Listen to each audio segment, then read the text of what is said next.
Well, good evening, everybody. We are going to start our live stream now, I guess, without the music. And that is kind of strange that the music is not working, but it's okay. Maybe it is, maybe it isn't. All right, so tonight, guys, we are going to be learning the general portion of the FCC exam. And we might start off with one technician just for fun, just to see how it goes, get us acquainted with the testing and the way that it goes, and then we'll just see how it goes. How about that? All right, so with that, how to get started, we're going to go to hamtesttrivia.com, and I'm going to go ahead and show you guys. That is hamtesttrivia.com. HTTP. Of course, you probably in your browser, you don't have to type that part in. It'll assume that that's what you want. hamtesttrivia.com. And that is if you are able to participate. I know that if you're on a mobile device, switching between windows is impossible. Well, hey, just answer the questions and we'll see if you get them right at the end. So with that, hamtesttrivia.com. You guys are going to click on play up at the top right-hand corner. And once I have the code ready, you can type in the code. You can put your name or your call sign. It's limited to 20 characters, but you can put your name and your call sign right in there. And then once I start, then you can hit the get the trivia set, and then it'll tell you, okay, let's go. Alrighty, so let's go ahead and we're going to switch to the view that I can see. And hey there, good evening, everybody. So on Ham Test Trivia, I'm going to go to the facilitator login, and then I'm going to type in my call sign, which is for my account, and my super secret password. And then I click log in. And we are going to start off real quick with just one technician round just to get us started. So tonight's code is W1RCP-91908. That's 91908. I've dropped that for those that are watching this live into the chat so you can copy and paste it and not have any issues. So if you are tuning in for the first time to this, or if you're watching this after the fact, there are now 4, including this one, there are 4 episodes. And with 4 episodes, we have a history now. And you can go back and play any round that we have played thus far, and you can play it along with the video. Now, the normal format is I'll read the question and the answers. That's for those that might be visually impaired, but still want to play along. And, of course, I like reading the questions. I have to read the questions to myself because, shoot, sometimes I don't know the answers, and I have to reason my way through it. So there is a little bit of test-taking knowledge that goes with it. So we have the code up. It's W1RCP-91908. Yes. Tonight, I'm sitting in a swing.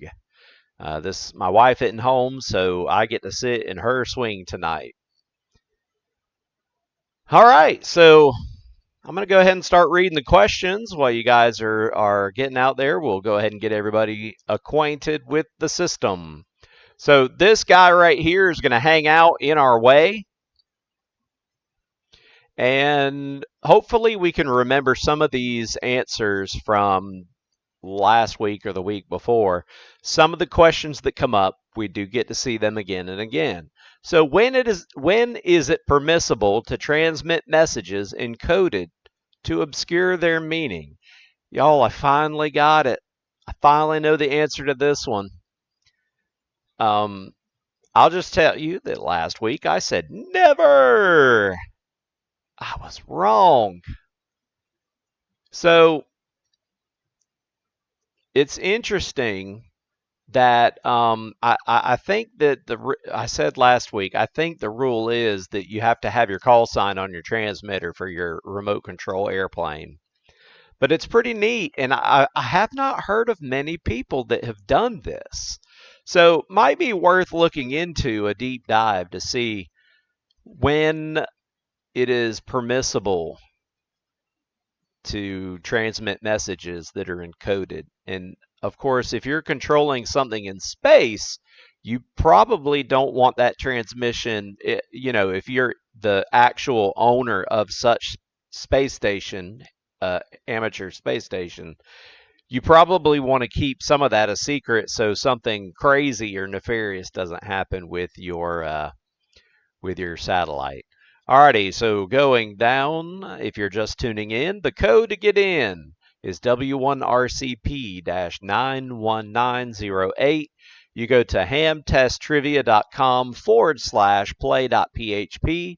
You put your name or call sign in and copy and paste the entire W1RCP-91908 or whatever code that comes up, and you can see the exact exam. Well, this is not an exam. Let me correct that. The exact trivia with questions from the exam for that test. All right, so let's go to number 2. What information is contained in the preamble of a formal traffic message? I have been asked multiple times to join Aries. I just don't see that I can fit it into my busy schedule. But there is an answer.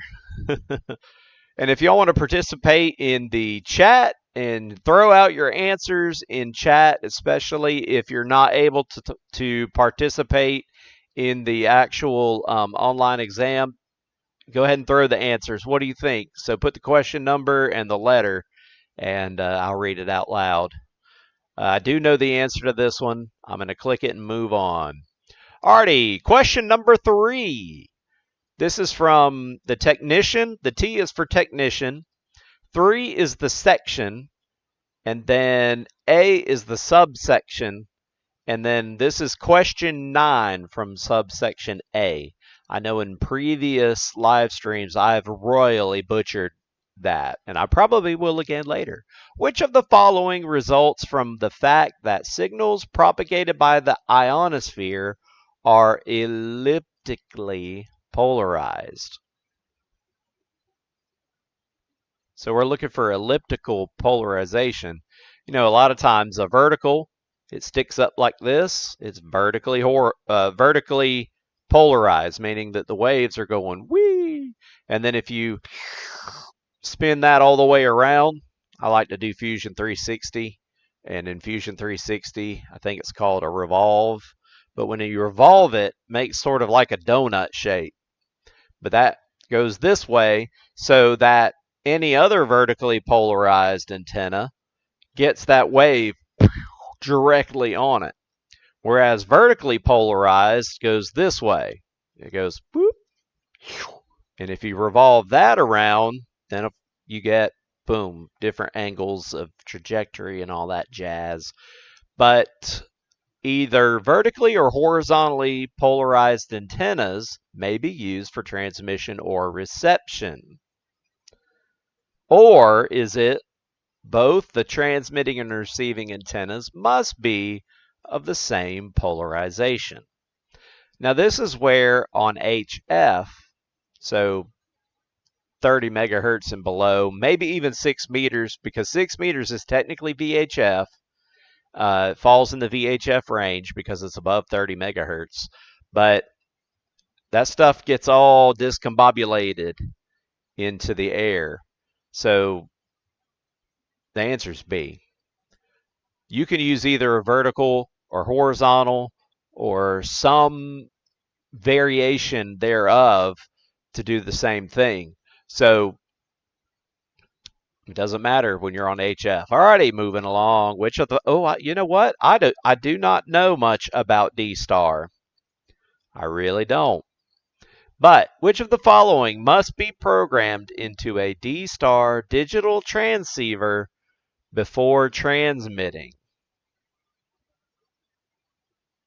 I think I know. The answer choice seems obvious on this one. So we're going to find out really quick if that is the case. I think you have to put your call sign in there. All right, now we're getting to some of my favorite questions. Which is equal to 1 kilovolt? If you thought about what is a kilo, it's usually 1,000 of something. A kilogram is 1,000 grams. A kilovolt, probably going to be 1,000 volts. What is sometimes not known about kilo and all of these prefixes, there's a name for them, and right off the hand I can't remember what it's called, but that is actually, kilo means 10 to the third power. So a kilo is 1 times 10,000. So if you had 2 kilovolts, it'd be 2 times 10,000 volts. And when you go in the opposite direction, now you get into the land of messy powers.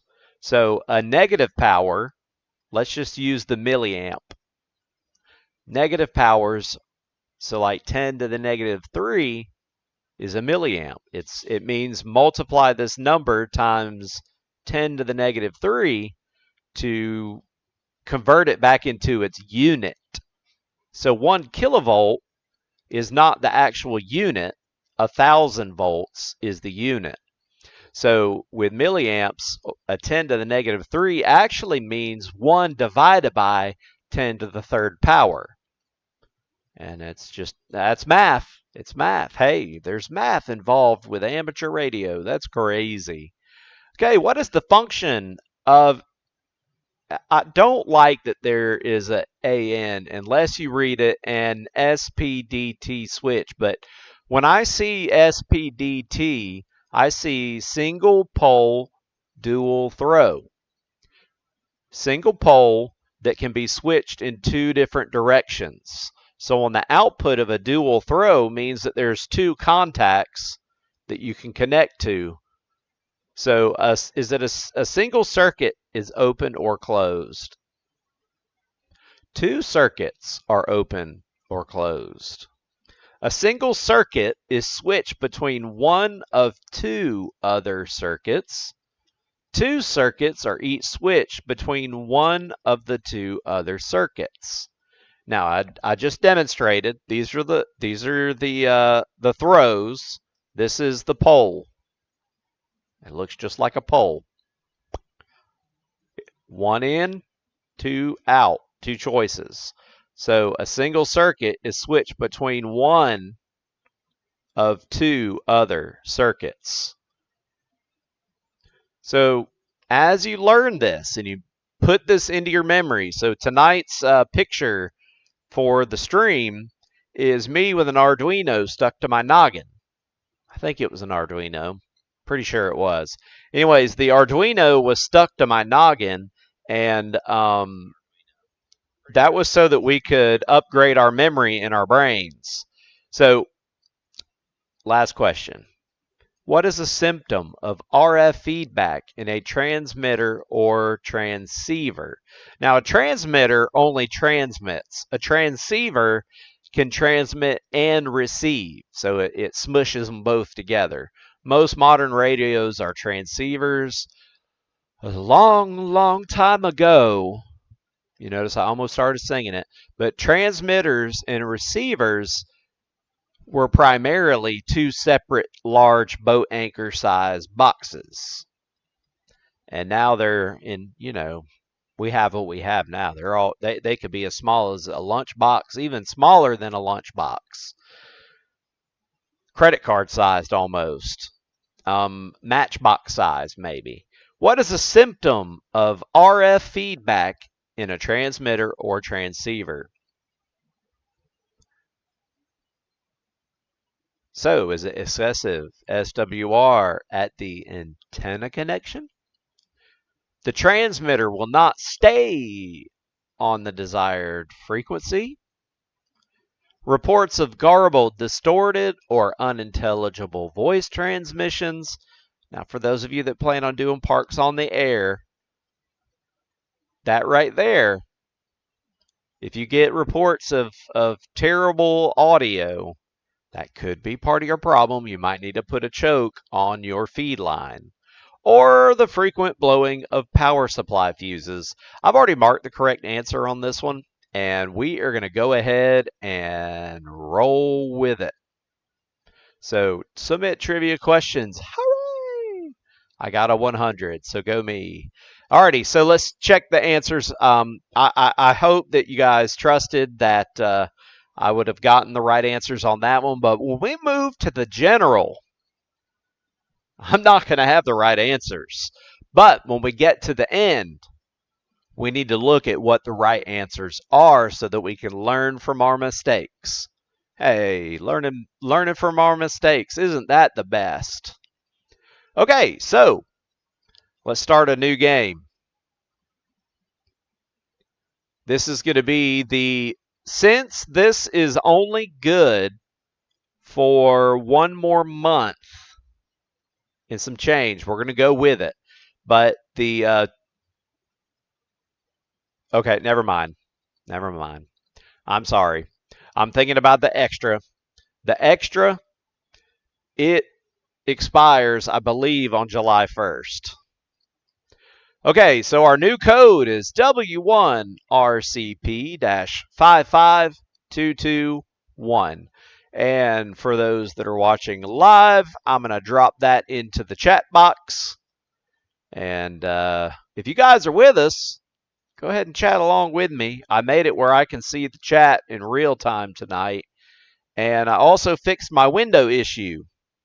So you can see that now on the right side, or it might be your left side. I'm not quite sure what side we're looking at. It's probably your right side over here. On your right side, you can see that now it says Trivia! FCC Exam Study. Let's have some fun and learn while we're at it.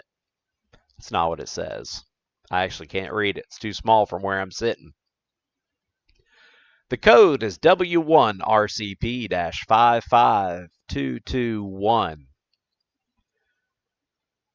All right, so there's some weather here currently during the live stream that's coming this way.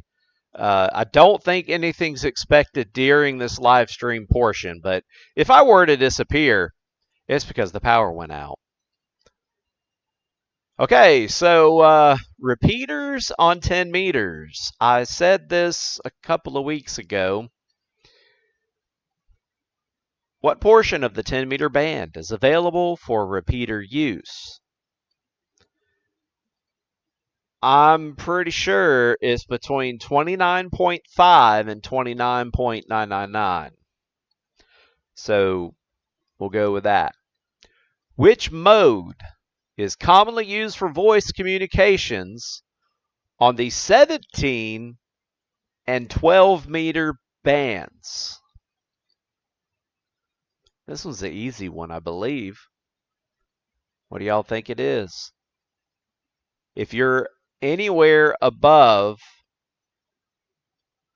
10 megahertz or 30 meters, anything above that, anything below 10 megahertz or 30 meters. So that's kind of the reminder. Unless it's digital. Digital is primarily upper sideband always. So that is the answer to number 2. If I'm wrong, it won't be the answer. How long does it take a coronal mass ejection to affect radio propagation on Earth? Now, this week, we've had like 3 in a row of the sun burping on the Earth.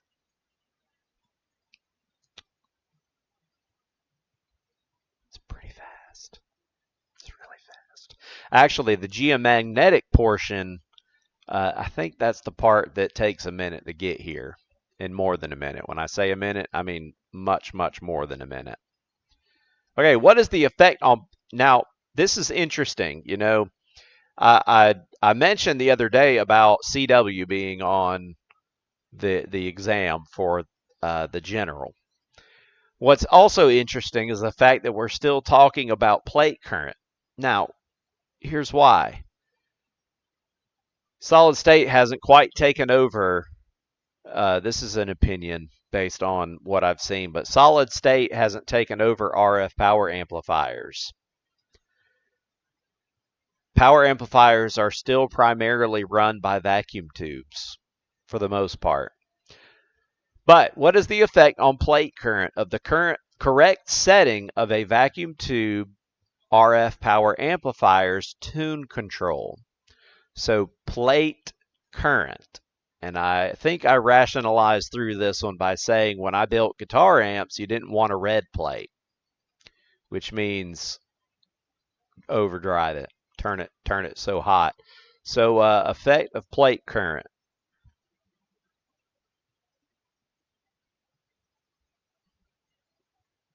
Actually, I don't remember this question. I'm going to say a pronounced dip.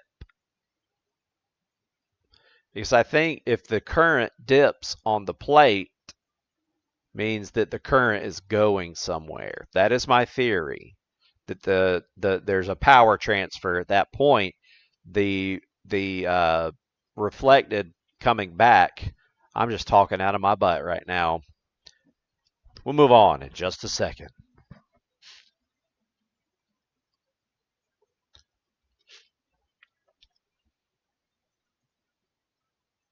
All right. Maybe I'm not yelling at y'all tonight. I think I checked my volume earlier. Last week I had it cranked by accident. Which of the following is opposition to the flow of alternating current in a capacitor? Opposition to the flow of AC. Opposition.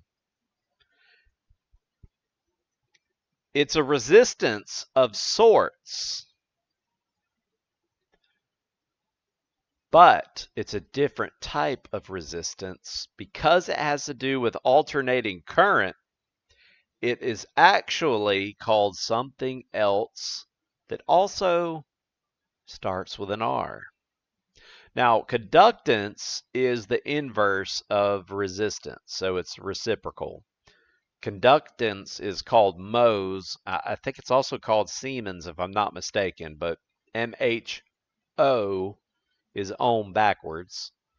Reluctance, that's if you go and ask your wife, if your husband, let's be all inclusive, if you can go buy a radio, it might be reluctant to let you.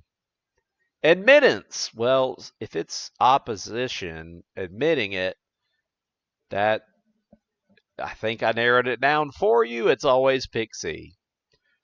You have inductive reactance and you have capacitive reactance. That is the name for resistance. Notice the air quotes, resistance of alternating current. Resistors, see alternating current in DC the same. Okay, what is meant by the term MMIC? Uh-oh. I should know this. I went to college for this kind of stuff. I don't believe it's multi-mode integrated circuit. I don't believe that it is monolithic microwave. I also don't believe that it is mode modulated. So again, I believe I'm going to pick C on this one. But what are you guys picking? Even after the fact, put it in the chat. Let's blow that chat up. Okay, which of the following are basic components of a sine wave oscillator? Sine wave oscillator. When in college we made oscillators, you had to have, one of the requirements was that the gain had to be greater than 1 so that you could get feedback. and it was the feedback was feedback is reverse, so we'll see. A feedback loop of something. So I have not looked at the answers to this. An amplifier and a divider. No. A frequency multiplier and a mixer. No.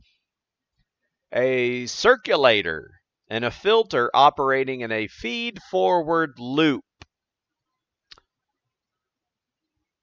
No. Don't think so. This one's not going to be pick C. A filter and an amplifier operating in a feedback loop.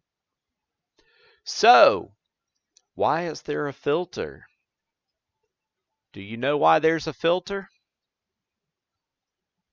In electronics, especially in digital electronics, and in this case, the amplifier, may it be a LM741 or heck, even a 386, which is an audio amplifier, LM386, it is digital.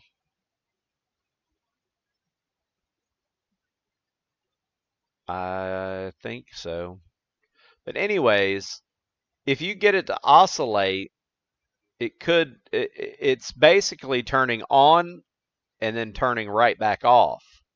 On and then right back off. So it's going to be a square wave almost. So the filter is used to filter out the harmonics, the odd harmonics of that square wave. You can look into odd harmonics later. That's a tricky situation there. But anyways, you need to filter that out so that it can be a sine wave. If you have something that's sending a square wave, it's going to create a whole bunch of racket, a whole bunch of it. Okay, this is, of course, now we did the technician just to get us started off. And now we're on the general exam. So on the general exam, there are actually 10 sections. That's why there are 10 questions, and it pulls one from each section. Now, this is not a substitution for taking a 35-question practice test from another website. This is only giving you one question from each section. So you notice we're on section 8 on question 8. So there's like 700 questions on this test, or really close to it, like 650 maybe. There are a bunch of questions. But some of them are somewhat related to the they're somewhat related to the same, like you'll see the same question worded sometimes in different ways. But what is the term meant by the term flat topping? Flat topping. Flat topping. Like a haircut like I used to get back in the late 80s and early 1990s. When referring to an amplitude modulated phone signal. So I think we just got done talking about, we just finished talking about overdriving, square waving. So is it signal distortion caused by insufficient collector current?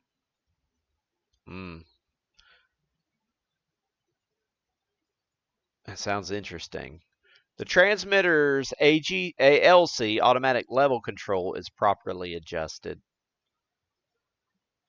No, flat topping is not good, so that's not going to be proper. Signal distortion caused by excessive drive or speech levels, or the transmitter's carrier is properly suppressed. Now, AM has a carrier. You can go hear it on 40 meters at night, especially those of us on the East Coast.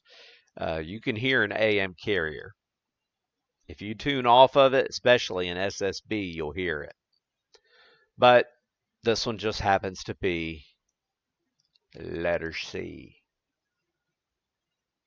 So the answer to number 8 is excessive drive.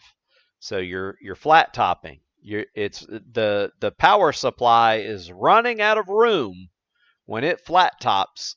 It really wants to go higher than the power supply can actually go. Okay, we got 2 more, then we'll find out how we did.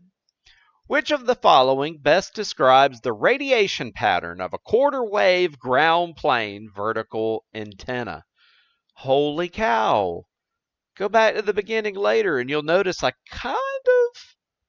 kind of said something like this when we were talking about the elliptical waves coming through the air. Now, is it bidirectional in azimuth? Bidirectional, so 2 directions. Is it isotropic? Now, from my understanding, isotropic is an imaginary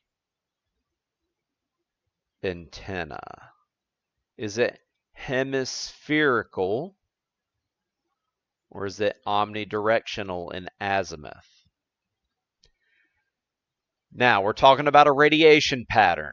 So we're not talking about just one direction. So I'll tell you that if I had my choice, I'd say between C and D. Now, I currently am not 100% positive on this. I'd like to phone a friend. What is the answer? Anybody know the answer? I'm going to give you about 5 more seconds to pop your letter into the chat, and then I'm going to move on and click what I think it's going to be. I don't think it's A or B.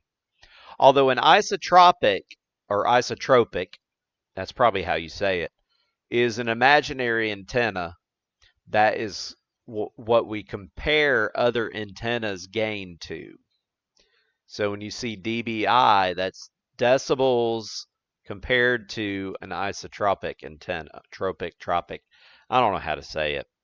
It's been 5 seconds. I'm going to say it looks like a hemisphere, because the way that the wave comes off of 2 sides looks like this, and then you rotate it around the antenna, around that center, it's going to kind of look like an Earth. So I'm going to say hemisphere.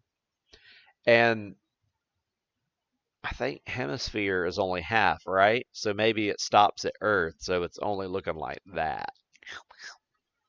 We'll find out in a minute.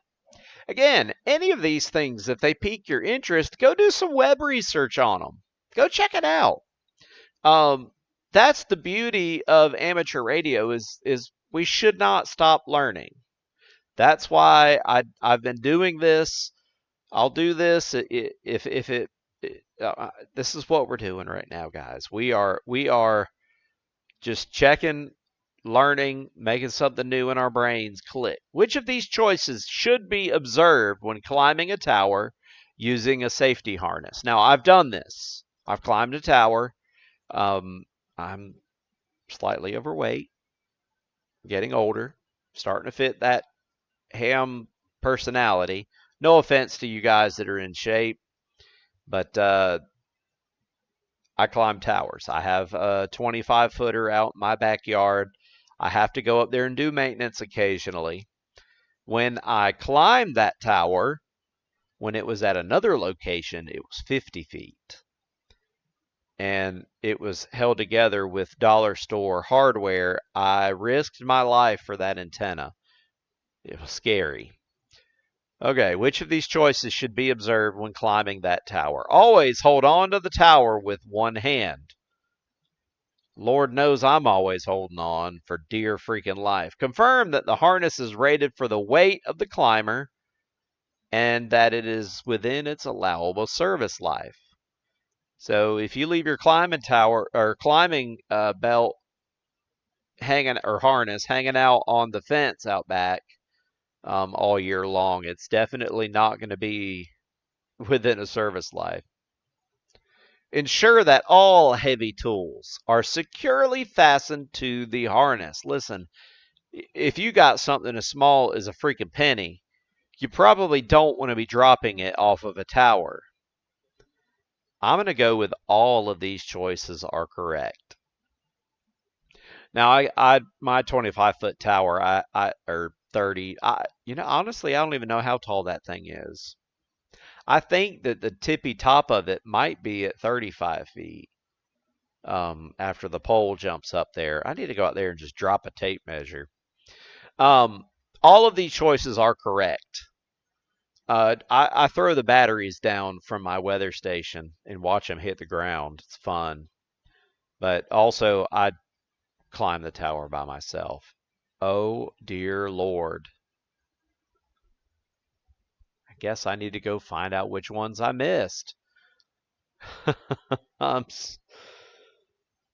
See, this is the one that messes me up right here. I need to learn. Coronal mass ejection takes 15 hours to several days. And I just got done saying about the sun weather we've been having here. So I failed miserably on this general exam trivia tonight. Like, miserably failed. What is the effect on plate current? We got that one right. A pronounced dip. Reactance. Okay. Don't pick C. It is monolithic microwave integrated circuit. How about that? Monolithic microwave.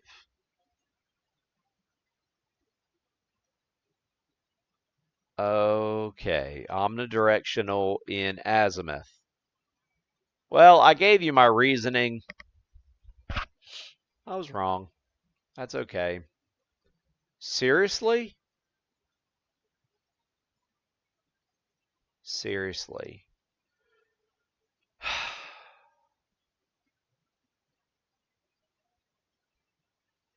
I guess the always hold on with one hand. You can't work with one hand. Okay.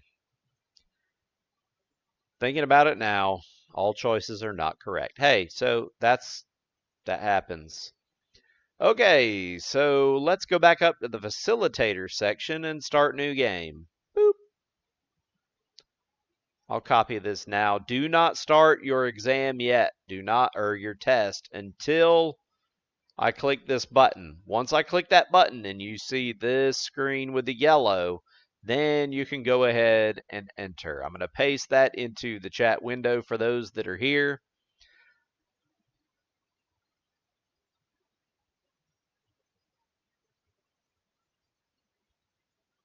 All right, so it's W1RCP-75447.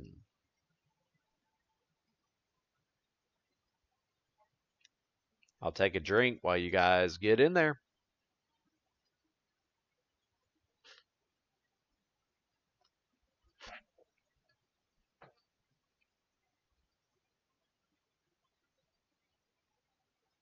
And now we will start reading the questions.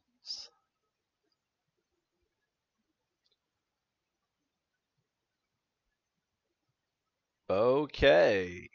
Now we're getting into some answers or questions and answers that I definitely don't remember.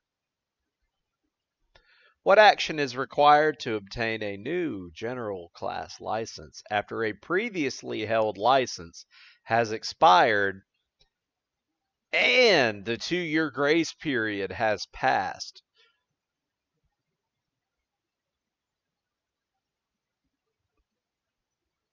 Oh my gosh. Without even looking at the answers, I think that if you have the BEC's form that shows that you previously passed it,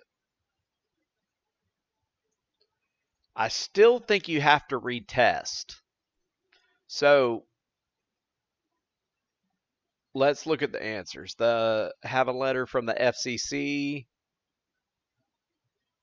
the FCC barely even sends anything out anymore. Show a copy of the expired license. Well, then there wouldn't be a grace period.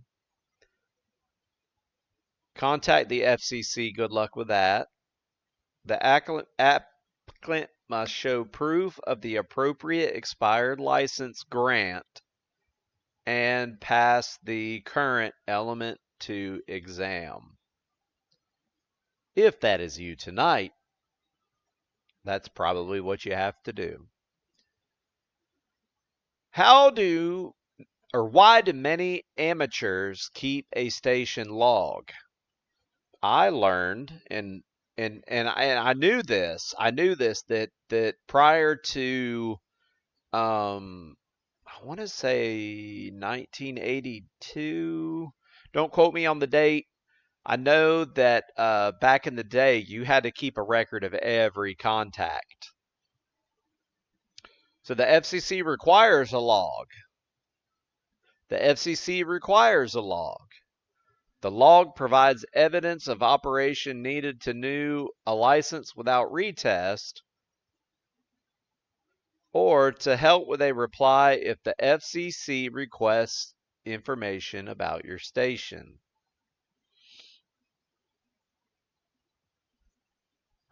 I keep a log because somebody might want proof that we talked.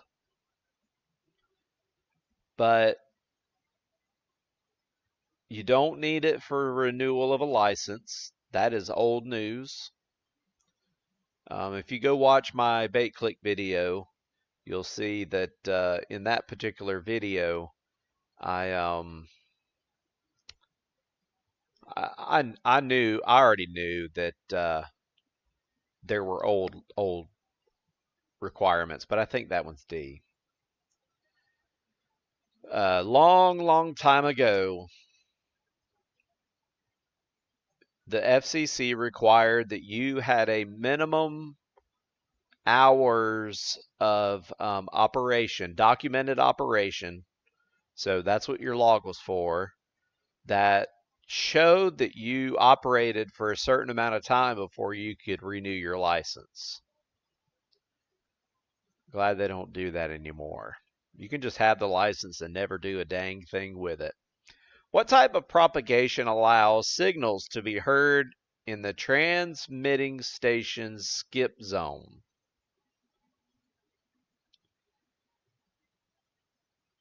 I remember this one because I studied this one with you guys a couple weeks ago. I believe it is called scatter. So the skip zone is pew, where it goes over the other person. I transmit here, pew. It's about where my friend Eddie lives. On 20 meters, he's probably not going to hear me. But occasionally, it might hit something that redirects it down to his place. Believe that one's scatter. What does an S meter measure? So there's a RST or a RS or RT. Nope, RS. Get it right, Robbie. For SSB, RS is the report that we give. Receive, readability, and then the signal strength, the strength. For CW, PSK, they use the RST because the T is for tone. And it's interesting, most of the time for PSK, you get a 9 most of the time. I can't recall a time that the tone would be any different. Normally, we don't even listen to it. So the S meter is measuring your received signal strength. Even then, some of that is left up to chance or how you heard it or how you thought you heard it. You know, I've been out there doing parks on the air and had a signal come in that didn't even register on the S meter, but they were clear as a bell. So clear as a bell is not an indication of an S, but usually if somebody is sounding like they're super strong, there's usually a good signal strength that goes along with it. occasionally not. I've handed out RST reports on CW because a lot of times I'm typing and not looking at the radio when that signal comes through until after I've already given my signal report. And some people will say, hey, I will give you a signal report on your next go round. Well, that's so they have a chance to actually look at it after they wrote your call sign down. Hey, we talked about this one. What is reactance? Opposition to the flow of direct current. Opposition to flow of alternating current caused by capacitance or inductance. We just talked about this one about 15 minutes ago. Whoop. Gonna select that one. It's not reinforcement. They ain't calling in reinforcements tonight on this one. We need reactance now. Call in reinforcement. No, it's not reinforcement. It is opposition to the flow. Reactance is resistance in the alternating current, but it's not resistance. It's called reactance. It's actually a pretty interesting mathematical situation because reactance is it has a phase to it. It's actually really interesting how that works. And that phase is Eli the Iceman. So with inductors, the voltage leads current. So that's Eli. And the Iceman is current for capacitors leads the voltage. So current first, then the voltage comes behind it. It's actually quite confusing and really neat all at the same time how this stuff, like somebody smarter than me came up with that one. What is a typical upper frequency limit for low SWR operation of a 50 ohm BNC connector? BNC connector. BNC actually stands for something, doesn't it? You know what? We're going to go to another screen and go, what does BNC mean? Connectors. Bayonet Neil concealment. No, it doesn't mean anything. Bayonet mount locking, so bayonet. Okay. There we go. Amphenol. That's a good name. Okay, so BNC, the Bayonet Neil Concealment. Okay, BNC doesn't mean anything other than the guy's name and how it I think it's 4 gigahertz. Okay, the bandwidth of a bandpass filter is measured between what two frequencies? The bandwidth of a bandpass filter. I actually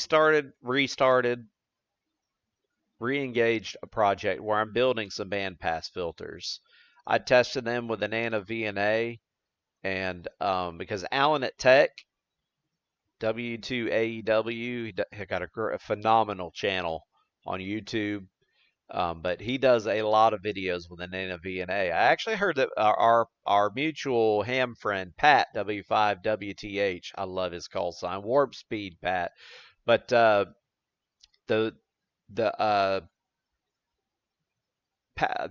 son of a biscuit eater, the band pass filter that I'm making, I realized using the NCVEC that it was not right. That's why it wasn't working. The pass band frequency was way the freak off. And I think it's a mixture of I didn't wind them good enough. I didn't wind the toroids good enough. And I also had the wrong capacitors in it. Go figure. So I ordered some more. The bandwidth of a band pass filter is measured between what two frequencies?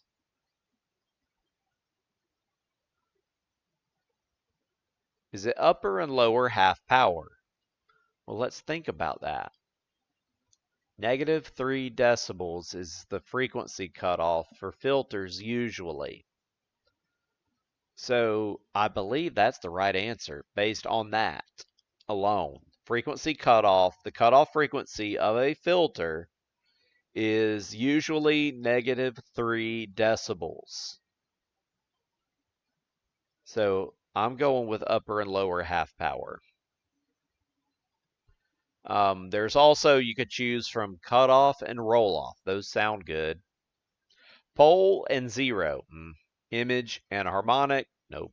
I believe it's upper and lower half power because it's a band pass. So there's going to be kind of a perfect world would be stray edges. It would be called the brick wall. It would be not getting through a sharp. This frequency you're getting through, and then another sharp you ain't getting there. But a lot of times there's different ones. There's Butterworth. There's Salon Key, I think is another one. There's a bunch of different kinds of band pass filter topologies. Why is it good to match receiver bandwidth to the bandwidth of the operating mode? So your receiver bandwidth to the bandwidth of the operating mode. Now, I mentioned this with the door last week, but I don't remember if I was right. It is required. Bandwidth of a receiver? That would be kind of like saying that my FM radio, if I was able to narrow the bandwidth of the FM radio, and you can, just put some tape over the top of it and it won't sound right. It minimizes power consumption in the receiver. No, it improves impedance matching at the antenna. That has nothing to do with impedance. But it does result in the best signal to noise ratio. So if you're on CW and they have a 3 kilohertz wide signal, which I will be doing a Parks on the Air activation here very soon. Summer's coming, so I'll have time to go out and play with a Pixie CW transceiver. It is wide slap open, so you hear everything. But best signal to noise ratio, I'm pretty sure that's the right answer. Guys, we got 2 more, and I think we're going to cut this one off. Maybe go a little over. We'll see. How does antenna height affect the azimuthal? I don't know how to say that word. I'm sorry. Azimuthal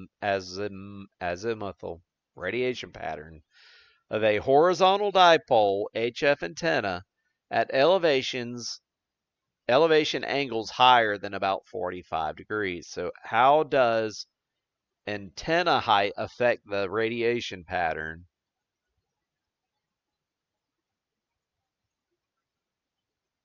It has something to do with ground, being above ground. So I do know that antenna height does have an effect on the pattern.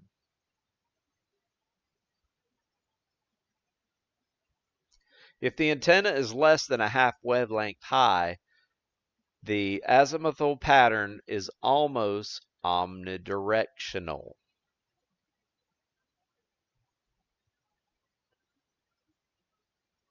I almost want to go C on this one just because. So antenna height, if the antenna is too high, the pattern becomes unpredictable. No, we can predict the pattern at any height, I believe.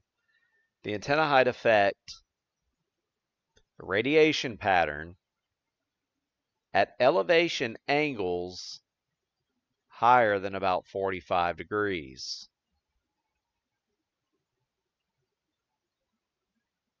Okay, so I'm trying to think my way through this one. If it is less than a half wavelength high, it is almost omnidirectional. It's either C or D. I have a 50% chance of getting this one right. What's interesting is a dipole radiates off the ends of the wires. I'm going with C. I'll learn my lesson in a minute. Last question. Which of the following is used to determine RF exposure from a transmitted signal? RF exposure.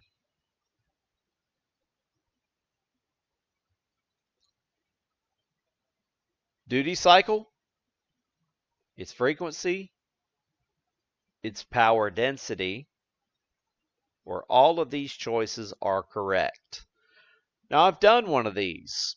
You're supposed to do a site survey of your station. That is a regulation that we have to follow.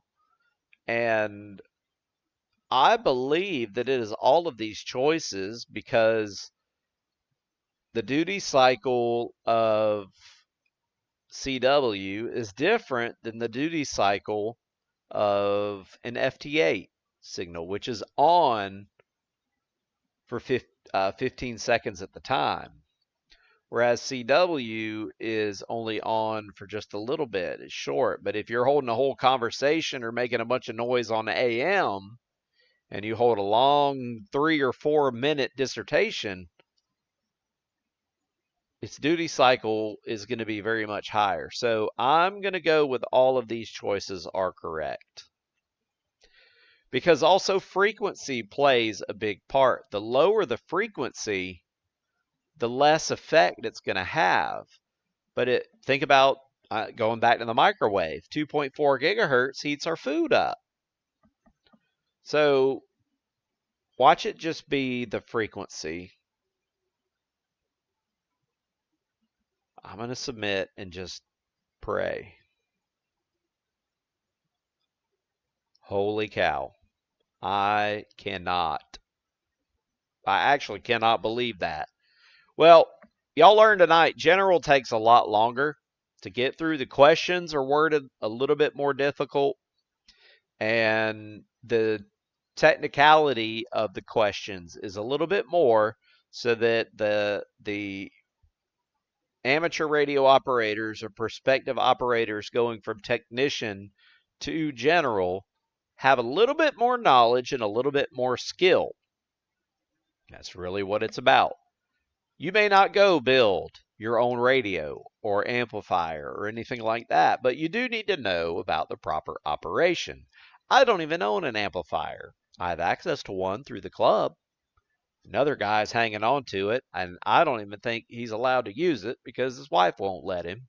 I'm not saying any names, but we do need to know. Even if you don't do Morse code, you probably need to know a little bit about it. Even if you don't do FT8, you probably do need to know a little bit about it. Maybe we should look up spark gap. Actually, spark gap transmitters were, I think, abolished, or maybe not abolished, but they were outlawed back in the late 50s. So they have very wide bandwidth. But I cannot believe that I made 100 on that. I did remember, and I did remember some of the things that I learned last week. Like this one. I did not realize that 50 ohm BNC connectors can go up to freaking 4 gigahertz. That is nuts. Okay, upper and lower half power. Taught my way through that one. Best signal to noise ratio, that is gained from operating the radio. And if it is less than a half wavelength from the ground, that pattern is almost omnidirectional. I did not know that. I did not know that a horizontal dipole could be omnidirectional. That's new. It's new to me. All right, guys. Well, it's 9:31. I know I started a minute late tonight. Join me next week for yet another ham test trivia. And I don't know, but I guess I'm going to go ahead and say that next week we're going to do extra only. So technicians, join us at the beginning anyways, because we will start off with an easy one. We'll go to the general and do a slightly not as easy one, and then we'll do the extra, the one that expires in July of this year, 2024. So if you're looking to upgrade in the next 2 months or a month and 3/4, then check us out next week so you can go through and see how well do you do, how well do you know your stuff. If you're an extra like me and you should know this stuff, join us live, because this stuff right here we should know. We should be able to answer these questions, or you don't know. Which of the following is used to determine RF exposure? Yeah, it's all of them. So we did it. Well, I appreciate those that tuned in live. And even if you weren't able to participate in the exams, if I were to go look at the stats and see right here, these are all of the exams that we've done in the last 4 rounds. So let's get some results from some sessions. Robbie, you have to make that go away. It's just me. And that's okay that it's just me. Let's go look at the one before that. Was anybody able to participate live? No. Let's go look back at one from a couple, like the very beginning. This is the first video. Let's take a look.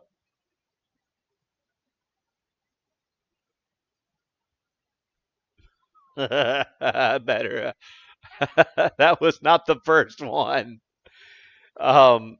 That was a test round I did with my students at school. So maybe we should look at this one.